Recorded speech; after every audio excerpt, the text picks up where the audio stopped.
Hello again, Jason with Exploring History Together with you today. We are at the Chapman and Beverly Mill in Prince William County, right on the edge of Fauquier County, and looking up the Bull Run Mountain up on this side.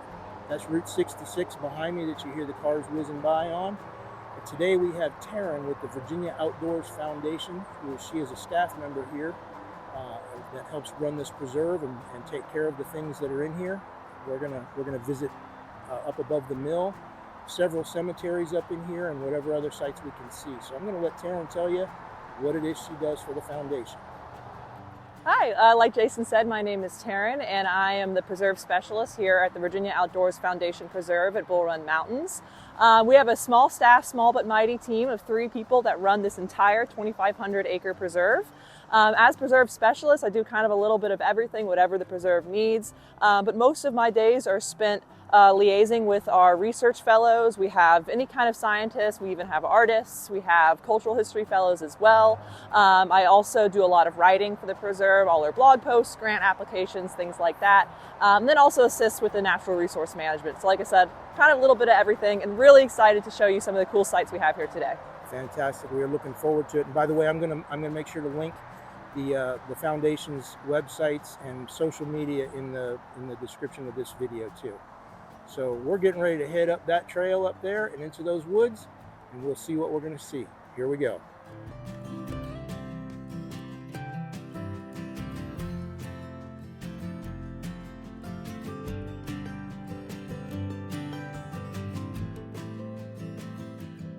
We are approaching right now a neat little artifact here at the Chapman Mill, the Chapman Homestead area. There is a gigantic, very deep hole in the ground right over here, and Chris is going to tell us all about this hole in the ground, what it's for. All about it. Well, there used to be a sign here, and as I remember from the sign, this is where they stored their ice. Imagine a building on top of it many years ago, and they would stack the ice, they would pack sawdust around it to help insulate it, and they would tap into the ice as needed. It's hard to believe, but it wasn't a town, but there was a lot of buildings and a lot of people that lived around here, and so they utilized this, and I think it was also in association with the store that they had down at the mill. So it's pretty neat that the preserve has continued to allow people to look over. I know they're looking into some sort of a protective roof or something to keep animals from walking into it. It's got the ladder here to help people get out, but it's pretty deep. It's pretty neat. Right over through the trees, the fireplace for the old Chapman home is right there, right out there through the trees. Of course, all the greenery's in for summer now, so very hard to see it. But next we're going to check out the mill. So here we go. We are approaching the Chapman Mill, Chapman Beverly Mill, I should say. It was owned by both. We are right above Route 66 in what is commonly known as the Thoroughfare Gap. There's the mill, right over there. There we go. So 5.5 stories tall. That is said to be the largest stacked stone building in America, I believe. One of the neat things about this has been the Civil War days. By the way, this was built in the 1740s to 50s, something like that. It's said that George Washington visited here at least once. But during the Civil War, both sides would place snipers in these upper windows so that they could look up and down the Thoroughfare Turnpike back then. Of course, it was a horse and buggy track at that time, but they would be able to take sniper shots at the enemy marching down the road. That is the Chapman Mill, and unfortunately the grounds are locked up. We cannot get into the grounds right now to visit it up close, so this is the best we're going to get. But there you have it. We are approaching the Chapman Cemetery, part of the the homestead up here. And there's a little 4-foot wall around this entire cemetery. I understand there's a couple of different families in here. Let's see what we got in here.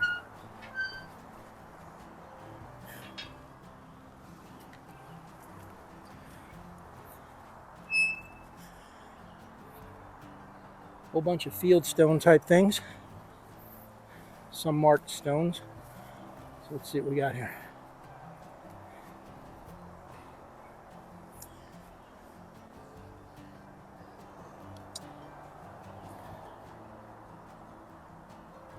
Francis Alexander, wife of Hamilton C. William, born 1806, died 1890, and then Major Hamilton Catherine William, born 1806, died 18...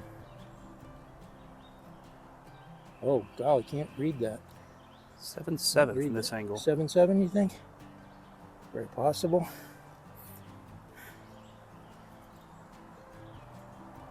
Helen M., daughter of T.W. and H.M.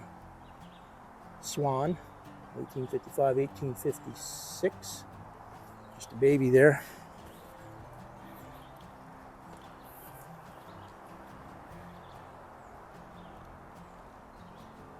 Thomas William Swan, 1852. Let's look like February to July of 1852. 5 months, 2 days. Another baby here. Most of these are field stones with nothing written on them. And then we have George Chapman by his wife. Very, very simple epitaph. And this thing's got to be at least 10 feet tall.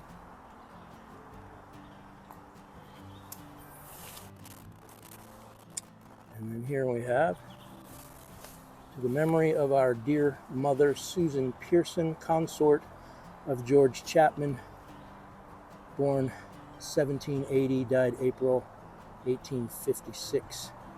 Consort, that is a old English word for wife. And this one, George Chapman, I don't think, unless it's written on the back or something, I don't think we even know what his years were. No, it is absolutely smooth all the way around. So I'll have to dig up online when George Chapman died. That is probably the simplest epitaph I think I've ever seen in a cemetery, by his wife. Nothing else.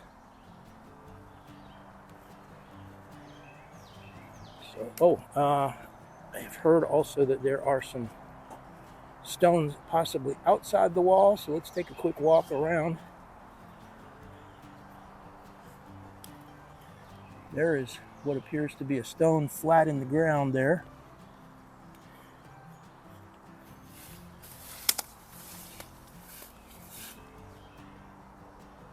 That could be gravestone, or that could just be stone from the wall here.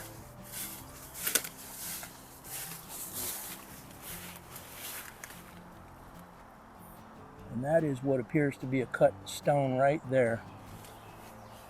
Field stone, nothing written on it.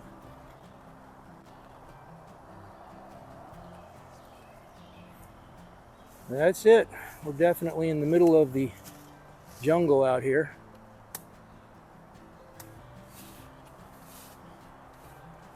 And the mill that we were at is out that way. Oh, maybe a quarter mile, maybe not quite that far. And the homestead, of course, down in that direction, a few hundred yards.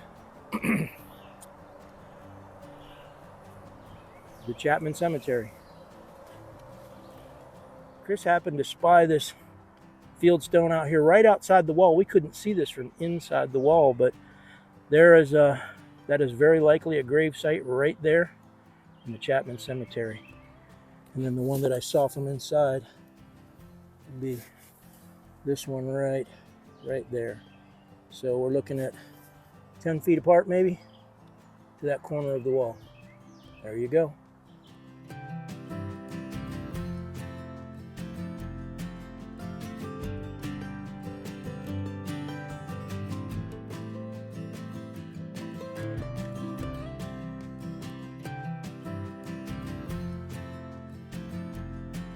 So we are almost at the LJ Cemetery. We've come from that direction. We were walking that direction right there. But there's this little trail, offshoots right here, that leads us to the LJ Cemetery.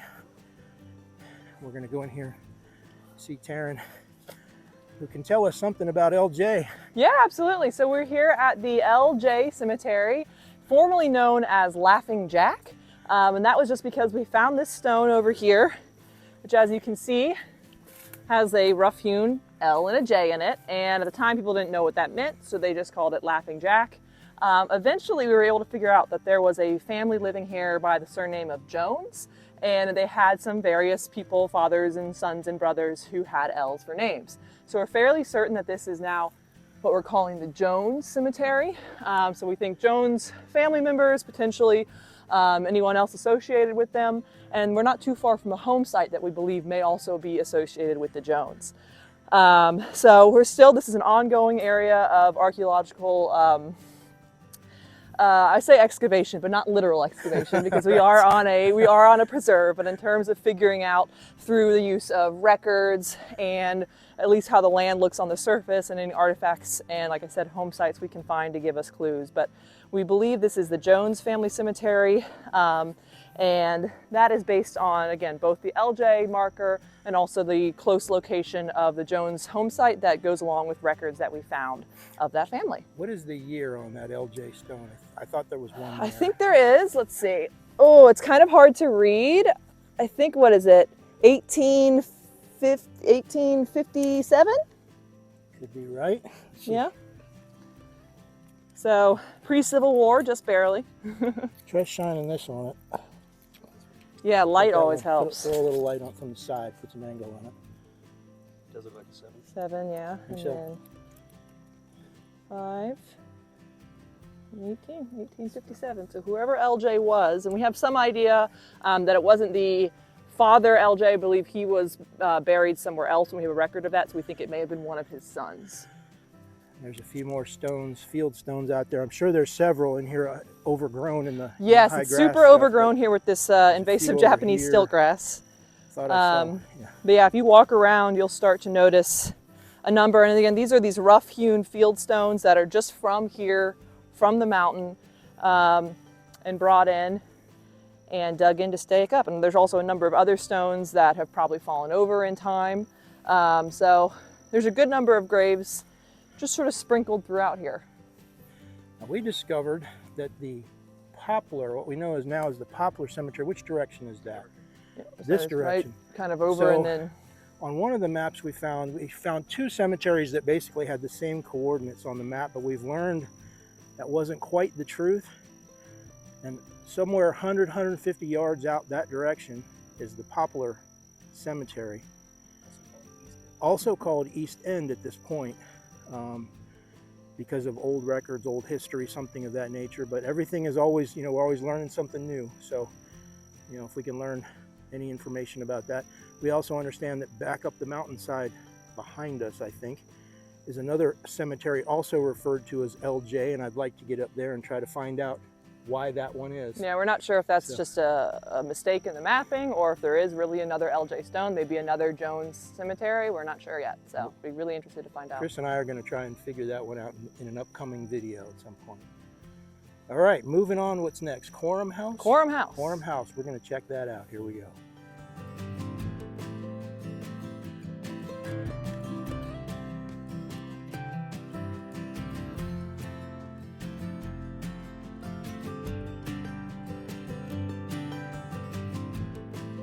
So we're looking at here is actually an old road cut. So this was a former old mountain road here on the mountain. We still do have mountain road you can drive down, but this was when it ran through, straight through what is now the preserve. And we actually used part of the old mountain road cut to construct our trail system.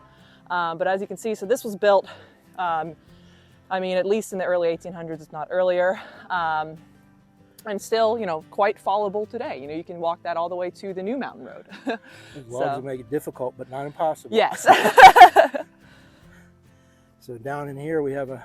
Yeah, we have what Chris was saying, I think he's right, is an old planter. So it looks like maybe it got stuck in the muck down here one day and it just got left here. This is one of the few parts of the preserve that looks like it probably did have some agriculture back in the day, back in the 1800s into the mid-1900s. Again, nothing super large scale, but a certain degree of subsistence farming, especially for some of the large families living on this mountain. The house right there. Right up the creek. Oh, nice. Yeah, you can get a nice view of Yes, what we you call can the see it Quorum there. house.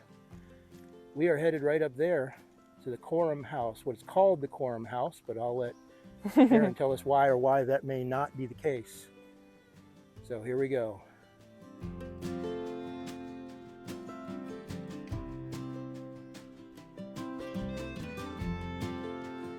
So we are approaching what we have traditionally known as and referred to the Corum house, after the Corum family that lived on this mountain for several generations. Now, that being said, we're not entirely sure this is actually the house that the Corums lived in.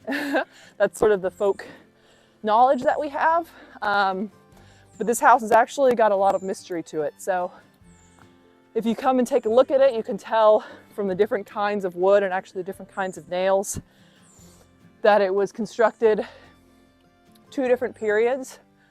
We have the older log cabin section built on a stone foundation that possibly could have been part of another house and brought over here. And then a newer addition that actually looks kind of in worse shape, but that's just because the kind of wood that was used doesn't seem to be quite as durable. So we know this house, like I said, we think it was occupied possibly up until the mid-19th century, 1940s, 1950s, possibly by the Corum family. We have some reason to believe it might be associated, especially the old stone foundation, may be associated with a family of Irish descent called the Fagan family.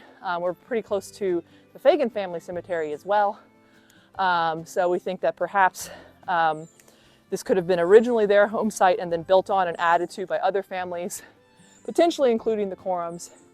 And it just has some really unique features. I mean, it's one of the only standing home sites we have on the preserve. It has a loft inside of it. And inside, if you peek through the plywood there, you can notice that it's painted this sort of robin's egg blue on the inside. And we believe, or hypothesize anyway, that this may be what's called haint blue, haint being H-A-I-N-T, similar to the word haunt. And this is a cultural practice dating to parts of West Africa for basically warding away evil spirits, similar to the practice of like the evil eye. And one of our cultural history interpreter, Baranali Dubé, who herself is of Nigerian descent, recognized that tradition from her Nigerian family.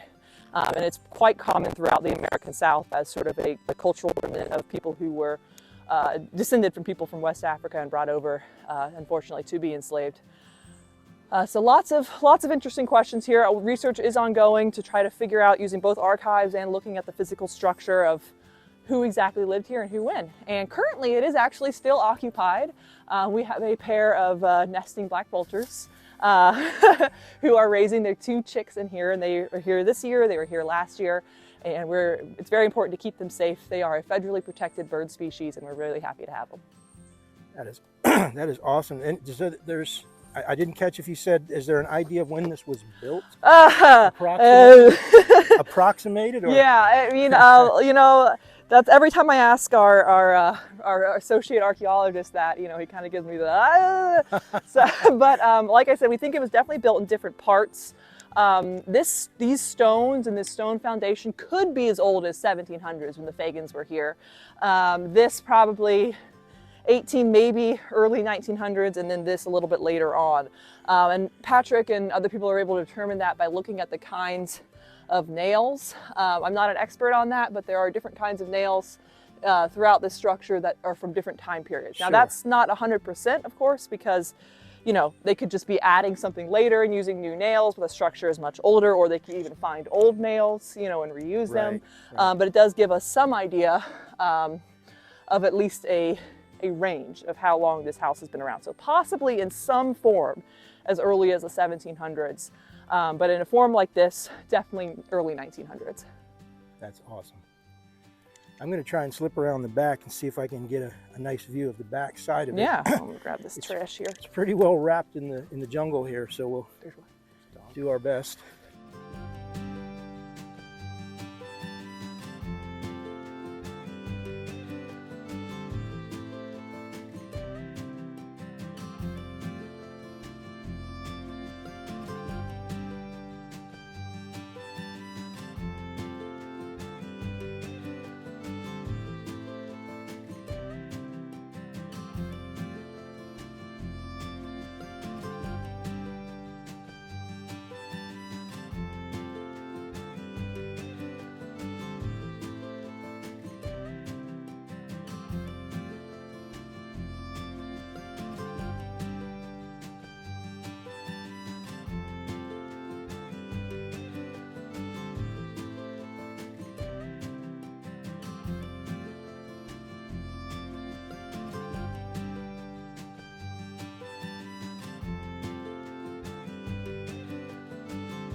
All right, so as we're walking along this helpful little deer trail here, we are approaching the Corum Robinson Cemetery, and then which is up on that rocky bluff up there.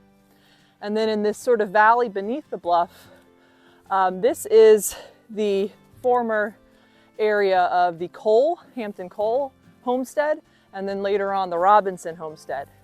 And Hampton Cole was a very interesting mountain character. He was a free black man, born free well before the Civil War. He married a woman also from this area named Lydia Penn, who was of Native American descent.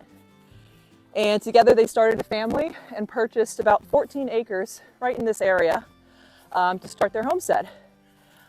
Shortly thereafter, the Civil War broke out and the Confederate States of America seceded, of course, from the Union. And Hampton made the decision to go to work for the CSA as a laborer. And we can, speculate on how he might have made that decision as a free black man choosing to work for the CSA. Probably something along the lines of, this way he at least got paid and it was his own choice. So he went to Alexandria to work as a laborer. He did that for some time. Unfortunately, while he was away, typhoid fever swept through the Bull Run Mountain area. And his wife Lydia and his young son became ill. And when Hampton found this out, he rushed them to what is the area that is now Manassas, and had a doctor come and try to save them. Unfortunately, at the time, medicine just wasn't able to do anything much about typhoid fever, so they passed away, leaving his homestead essentially vacant while he was finishing working for the CSA. When he returned from the war, he found that his homestead had a squatter in it, a man by the name of Andrew Fenton, a white man who took up residence in Hampton's house without permission with his wife and an enslaved woman as well. Hampton asked him to please vacate the premises, and Andrew threatened to shoot him if he returned. So Hampton then went to his former supervisors in the Confederate Army, and we know this because we found these letters between these supervisors asking for their help. They were sympathetic and wanted to do something about it, according to their letters, But as far as we can tell, nothing ever happened. No one ever did anything to help Hampton. He ended up moving away and buying land elsewhere. Andrew Fenton lived in the area for several more years, and then eventually vacated and left the property himself for unknown reasons.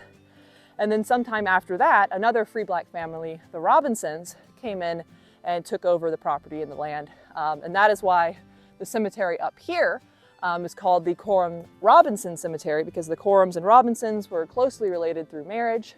And this is their family cemetery, sort of overlooking their home site. That is a rotten way to lose one's home. Mm-hmm. Yeah. Up there on that hill ridge, right up there is where we're going to head up to next. That's where the cemetery is, and that looks like a newly downed tree over there. Yeah, it could be. It looks like it. Yeah. Well, we have to be careful. All right, up we go. We are now up on the hillside, up above the Corum property. I'm going to walk over here, take a look down this ledge, give you an idea of how high up.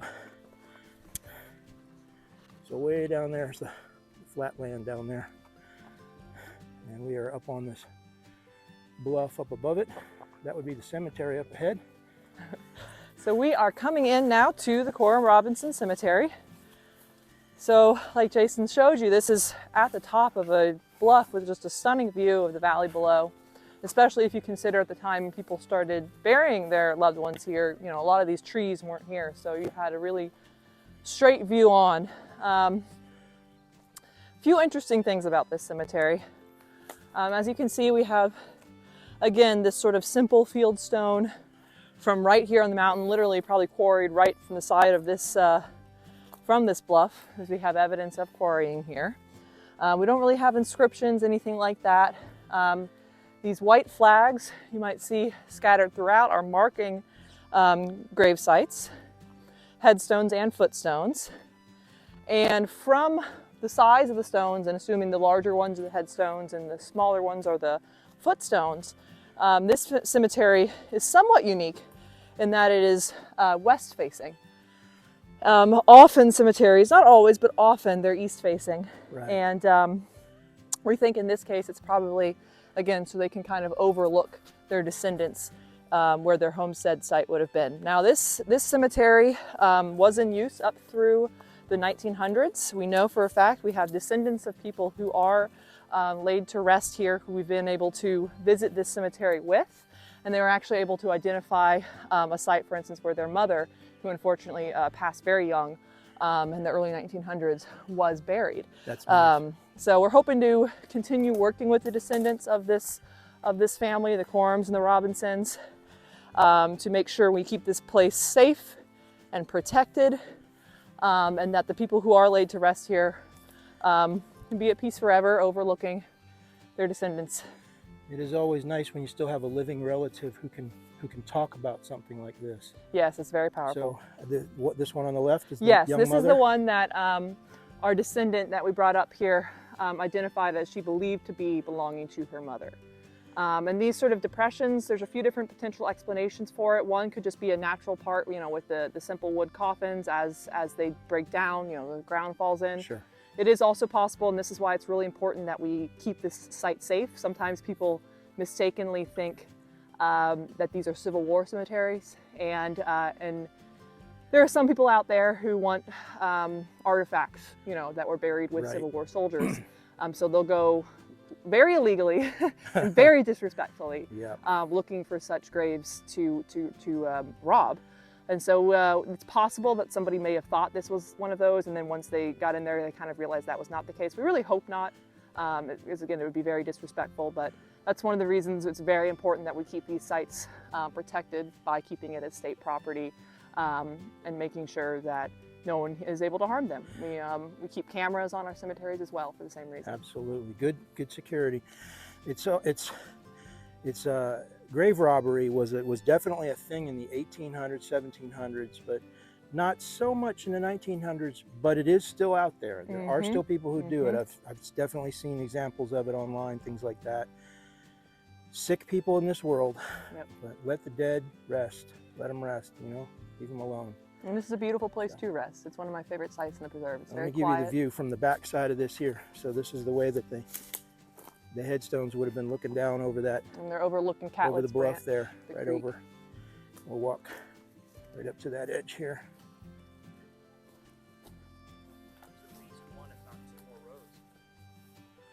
There Yeah, you hidden go. back there. Right down over what would have been the homestead down there. So yes, whole section right over here, bunch of white flags marking the head and footstones.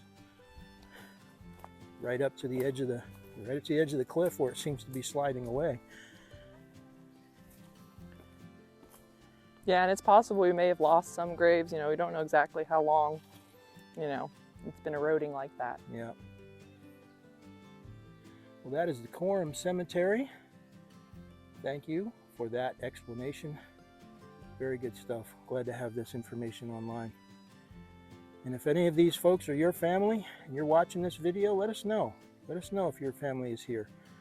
Maybe we found a place that you were unaware of. This is the Corum, C-O-R-U-M. Correct, Quorum Family. and Robinson family as well. And Robinson family as and well. we yes. are hoping to put together essentially a family reunion here in the near future. So Awesome. for sure, if you think this might be part of your history, we'd love to know. Oh, that'd be great.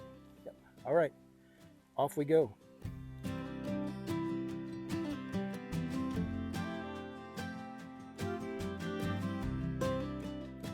All right, so we are coming up now off the Red Trail onto what we call the Dawson home site.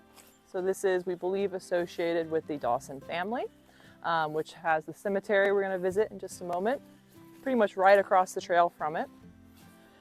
Well, you can see some interesting features here with this home site. Obviously, we have remaining of the foundation. We have some of these large flat rocks, some of which may have been part of the threshold. And then in the corner over here, we have what looks to be potentially the remains of maybe a chimney. We have some old galvanized steel in there. In terms of dating, again, we're still kind of figuring that out. Definitely 1800s, possibly earlier. A lot of sort of interesting, what we would call ethnobotanical features here. We have some plants growing in and around this area, like these lilies here. We have a lot of comfrey, and these are things, then wineberry, these are things that people use either as ornamentation, like in the sense of the lilies, or to eat, like the wineberries. So it's possible these could be descendants of plants that were either purposely planted, such as the lilies, or at least encouraged to grow near the home site. And as you can see, it's a pretty flat little area here. All these trees, despite their large size, are pretty young. So, like I said, it's pretty much right across from the cemetery, so they could have easily gone and visited their loved ones there. Right over in that direction. Mm-hmm. So this whole area, I'm gonna estimate is probably 18 or 20 feet wide by maybe 35 to 40 feet long. Yeah, I'd say that's a fair The estimation. size of a kind of a one-room house almost. Yep, and again, Not we're not very sure. big. There might have been kind of like, because of the walls and the way it's dug in, kind of a bit of a cellar action, you know, maybe for storage, and then the home on top of that, Yeah.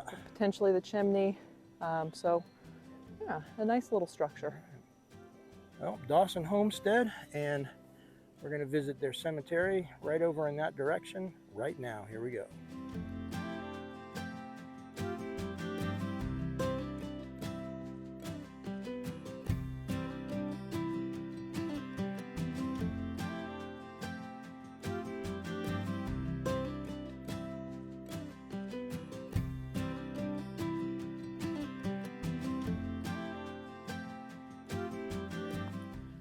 So right off the Red Trail here, we have a trail leading to the Dawson Cemetery. As we're walking in, you might notice several pink pin flags, seemingly kind of scattered at random through the woods here. These are a result of a recent archaeological survey that we did here a few weeks ago in conjunction with our volunteer associate archaeologist. He brought his field methods class out here to teach them, but also to do some needed surveying for us. And these were the result of having about 10 or 12 of us all standing in a horizontal line, starting back at the cemetery, and kind of shuffling our feet along the ground heading toward the trail. And anytime we hit something that might have some kind of archaeological significance, so any kind of rock that was sort of sticking up out of the ground in a somewhat unnatural way, especially if it was really wedged in there, we stopped and put a flag there. Now that doesn't necessarily mean, you know, they are a gravestone or a piece of a home or anything like that, but it means they could be, and it's a site we can look into further. As we're coming up, you'll notice we also have sort of a long pink rope as well, and that was to delineate a potential wall or piece of potentially a storage shed. In this seeming kind of tumble of rocks, we were able to sort of visualize that, okay, this might have been part of a small structure at the time. Now, of course, this is what most people think of when they think of Dawson Cemetery here. Looks like there's somebody was having a party, got some trash here for me to clean up. Oh, boy. Unfortunately. Come on, folks, clean up your trash no if good, you visit no places like this. But this is one of the most, I think, unique and just really visually striking features on the preserve. We have Mr. William Dawson, who passed away, what does that say, 1850 something? It's a little chip there, 1853. If my memory is right, yeah. So he passed away, and somebody cared enough to take a field stone and carve it. And you know, they had to be able to read and write and all of that, so they carved that for him. Later on, somebody added this sort of this just dry stack wall. There are a couple other markers within this wall, like that one there. I think there's one up in this corner, kind of, and one in that corner. And then much later on, probably about maybe 80 or so years ago, this massive tulip poplar started growing here. And as you can see, it's sort of growing in and around Mr. Dawson's gravesite here. And you know, this always raises an interesting question of balancing cultural resources and natural resources. As far as we're concerned right now, you know, you can still see the stone, the tree's healthy. We're just gonna keep maintaining it as it is. It kind of represents that union of cultural and ecological resources. We also have a big old stand of pawpaw trees growing in the corner here. You know, if you were maintaining this with just an eye for the aesthetics, you might mow down all of this stuff. But because this is also a natural area preserve, it's important to us that we let the natural and native species grow up around this site. There is a really cool photograph that I think you guys have on your site, and I found it in a few great. other places. I know we had it somewhere. That was taken from, I want to say, from right about here, that shows a woman and a man standing right on either side of Mr. Dawson's stone, and that tree does not exist. The picture, no, I don't know what the date would be on it, but it appears to be, let's see, he was buried in 1853. It was probably 30, 40 years later or so. Close to turn of the century. But I will paste that into this video next. You'll see it in a second.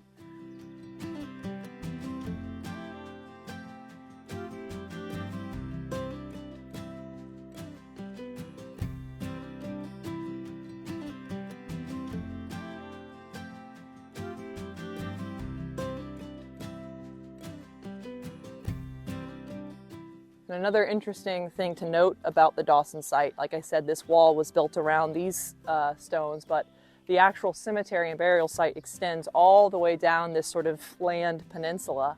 And all of these pink pin flags, there you go, say that 10 times fast, here are marking either definite grave sites or potential grave sites.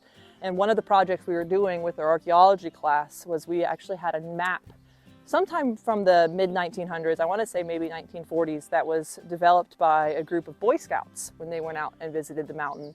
And we wanted to sort of ground truth that map and see, you know, are all the stones that they found still there? Are any missing?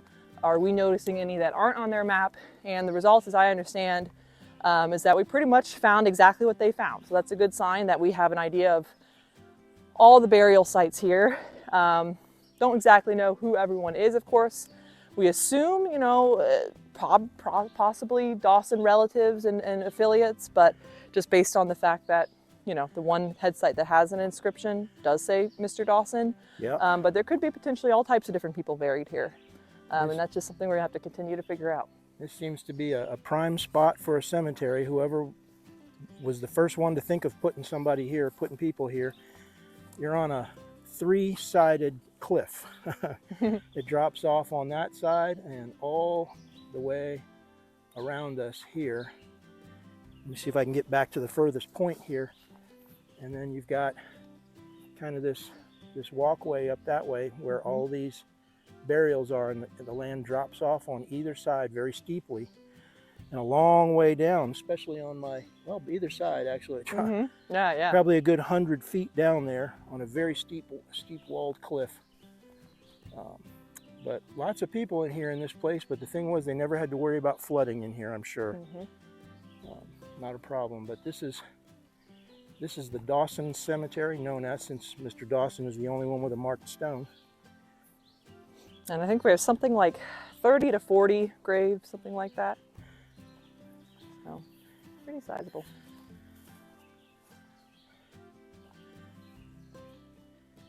Not quite sure how far down the side they go, but there's some out there. Yeah, there could be some kind of slipping off the side there too. All right, that is the Dawson Cemetery.